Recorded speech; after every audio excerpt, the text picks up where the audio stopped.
ইলিশ মাছের সিজনটা যেহেতু কম সময়ের জন্য আসে, সেই জন্য আমরা সারা বছর কিন্তু স্টোরের মাছই সাধারণত খেয়ে থাকি। আবার অনেকে আছে ইলিশ মাছ একটু বেশি করে কিনে ফ্রিজে রেখে দেয়। তো তারপর বেশ অনেক দিন ফ্রিজে থাকার ফলে শেষের দিকে দেখা যায় যে মাছের টেস্ট কিন্তু অনেকটা কমে গেছে, আর মাছটা কিন্তু একটু অন্যরকম ফ্লেভার হয়ে গেছে আর কি। তো তখন ওই মাছ দিয়ে আপনারা কেমন করে একটা সুস্বাদু রেসিপি তৈরি করতে পারবেন, সেটাই আজকে আপনাদের সঙ্গে শেয়ার করব। তো আমার ফ্রিজেও বেশ কিছু ইলিশ মাছ ছিল, আর সেখান থেকে মাছের টেস্ট কিন্তু এখন অনেকটা কমে যাওয়ার কারণে এই যে দুটো মাছ বেশ কয়েকদিন পড়েছিল, তাই ভাবলাম যে এই দুটো ইলিশ মাছ দিয়ে একটু অন্যরকম রেসিপি করি, যেটা খেতে অসাধারণ লাগবে। তো সেই জন্য মাছে কিন্তু একটুখানি লবণ আর হলুদ বেশ ভালো করে মাখিয়ে নিয়েছি, আর তারপর খুব ভালো করে কিন্তু মাছগুলো ভেজে নেব। অন্য সময় সাধারণত ইলিশ মাছ অল্প করেই ভেজে নেওয়া হয়, আর এখন যেহেতু মাছটা বেশ অনেকটা পুরনো হয়ে গেছে, তাই কিন্তু একটু কড়া করে ভেজে নেব। আর মশলার ভিতর রেখেছিলাম আদা, রসুন, গোটা জিরে, শুকনো লঙ্কা, তো একটুখানি পেঁয়াজও দিয়েছি। আগেই বলেছি মাছটা একটু অন্যরকম গন্ধ লাগছিল, সেই জন্য কিন্তু একটু রসুন আমি এখানে দিয়ে দিয়েছিলাম। তো তারপর একটুখানি জল দিয়ে এই সমস্ত মশলা কিন্তু মিক্সিতে আমি বেটে নেব। তো এইরকম করে যদি আপনারা ইলিশ মাছটা একটু পুরনো হয়ে গেলে রান্না করেন, তাহলে কিন্তু এর স্বাদ লাগবে অসাধারণ। তো আপনারা যে মাছটা পুরনো হয়নি সেই মাছটা দিয়েও করতে পারেন। তো দেখুন এখানে মাছগুলো কিন্তু বেশ কড়া করে ভেজে নিচ্ছি। অন্য সময় হলে এতটা কড়া করে ভাজতাম না, কিন্তু এখন যেহেতু মাছটা একটু অন্যরকম লাগছে, সেই জন্যই কিন্তু বেশ কড়া করে মাছটাকে ভেজে নিচ্ছি।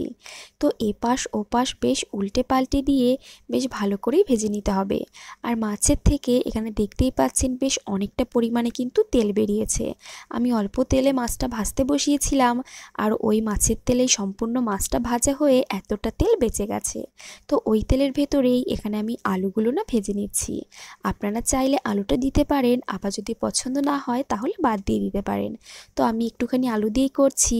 তো আলুটা এখানে ভেজে আমি তুলে রাখবো। এরপর কড়াইতে যে তেল রয়েছে এই তেলেই কিন্তু বাকি রান্নাটা করে নেব। তো সবার প্রথমে গোটা জিরে, শুকনো লঙ্কা ফোড়ন দিয়ে দিলাম একটা বড় সাইজের পেঁয়াজ কুচি। তো এই পেঁয়াজটা থেকে কিছুটা কিন্তু আমি মিক্সিং জারে যখন মশলাটা বেটেছিলাম তখনই দিয়েছিলাম, আর বাদবাকিটা এখন দিয়ে দিয়েছি। তো লবণ দিয়ে পেঁয়াজটাকে ভেজে নিয়ে তারপর মিক্সিতে যে মশলাটা বেটে রেখেছিলাম সেই মশলাটা দিয়ে দিলাম। তো এবারে দিয়ে দিচ্ছি একটুখানি হলুদ গুঁড়ো। তো সমস্ত মশলা যেহেতু মিক্সিতে বেটেই দিয়েছি, সেই কারণে আর কোনো মশলা কিন্তু দিচ্ছি না। এবার সমস্ত মশলা খুব ভালো করে মিশিয়ে নিয়ে আস্তে আস্তে গ্যাসের ফ্লেমটা একটু কমিয়ে রেখে খুব ভালো করে কিন্তু কষিয়ে নিতে হবে, যাতে করে মশলার কাঁচা ফ্লেভারটা পুরোপুরি চলে যায়। তো দেখুন অনেকটা সময় কষিয়ে নিয়েছি, আর মশলার থেকে তেল ছাড়তে শুরু হয়ে যেতে এবার ভেজে রাখা আলুটা আমি দিয়ে দিলাম। তো আলু দিয়ে আলুটা বেশ ভালো করে একটু মিশিয়ে নিচ্ছি, আর ওই একই সঙ্গে একটা টমেটোও দিয়ে দিচ্ছি। তো টমেটোটা চাইলে আপনারা আগেও দিতে পারেন অথবা আরও পরেও দিতে পারেন। তো যাই হোক, এবার খুব ভালো করে মিশিয়ে নিয়ে একটু সময় ধরে নেড়ে চেড়ে মশলাটা আর আলুটা একসঙ্গে একটু মিশিয়ে নিচ্ছি। তো এবারে আমি কিন্তু ভেজে রাখা মাছটাও দিয়ে দেব। তো মাছটা যেহেতু বেশ কড়া করেই ভেজেছি, সেই জন্য এখন এই মশলার ভিতর একটু সময় কষিয়ে নিলেও মাছটা কিন্তু কোনোভাবেই ভাঙবে না, যেহেতু বেশ ভালো করে ভাজা হয়েছে।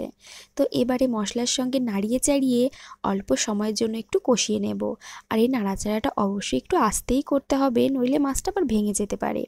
তো সেই জন্য বেশ আস্তে করে নেড়ে চেড়ে খুব ভালো করে কিন্তু মাছের সঙ্গে মশলাটাকেও বেশ ভালো করে কষিয়ে নেব। তো দেখতেই পাচ্ছেন এখানে কিন্তু সমস্ত কিছু বেশ ভালো করে কষিয়ে নিয়েছি, আর বেশ একটা তেলোটা তেলোটা ভাব হয়ে গেছে। তো এমতো অবস্থায় দিয়ে দিতে হবে গরম জল। এখানে দেখতেই পাচ্ছেন আমি কিন্তু একদম টকবক করে ফুটন্ত গরম জলটাই দিয়েছি। এখানে অবশ্যই করে একটু গরম জলই দিতে হবে। তো জলটা দেওয়ার পর আবারও সমস্ত কিছু খুব ভালো করে যে একটু মিশিয়ে নিচ্ছি, আর ইতিমধ্যে কিন্তু আমার আলুটালুও বেশ সুন্দর সিদ্ধ হয়ে গেছে। তো তারপর দিয়ে দিলাম বেশ কিছুটা পরিমাণে ধনেপাতা কুচি। তো ধনেপাতা কুচি দিলে এর ফ্লেভারটা বেশ ভালো হয়, এই তরকারিটা মনেই হবে না যে মাছটা এতটা পুরনো, যে তরকারিটা এতটাই টেস্ট হবে। তো একটা কাঁচা লঙ্কা দিয়ে এবার ঢাকা দিয়ে বেশ কিছুটা সময় রান্না করে নিতে হবে। তো এখানে আমার আলু টালু সব কিছু বেশ সুন্দর সিদ্ধ হয়ে গেছে, আর মাছও সিদ্ধ হয়ে গেছে। তো এবার উপর থেকে ছড়িয়ে দিলাম কিছুটা পরিমাণে গরম মশলা গুঁড়ো, আর এখানে কিন্তু আমার পুরনো ইলিশ মাছের ঝোল একদম রেডি হয়ে গেছে। জাস্ট এবারে নামিয়ে নিলেই এটা কিন্তু পরিবেশন করার জন্য একদম প্রস্তুত। তো কেমন লাগলো আজকে এই ইলিশ মাছের রেসিপি অবশ্যই কমেন্ট করে জানাবেন। তো দেখতেই পারছেন এটা কতটা মানে লোভনীয় লাগছে দেখতে, স্বাদও কিন্তু দুর্দান্ত হয়েছিল। তো আপনারা যাদের মাছ একটু পুরনো হয়ে যাবে তারা কিন্তু মাছটাকে এইভাবে যদি রান্না করেন তাহলে এটা খেতে কিন্তু দারুণ লাগবে। তো রেসিপিটা কেমন লাগলো অবশ্যই জানাবেন।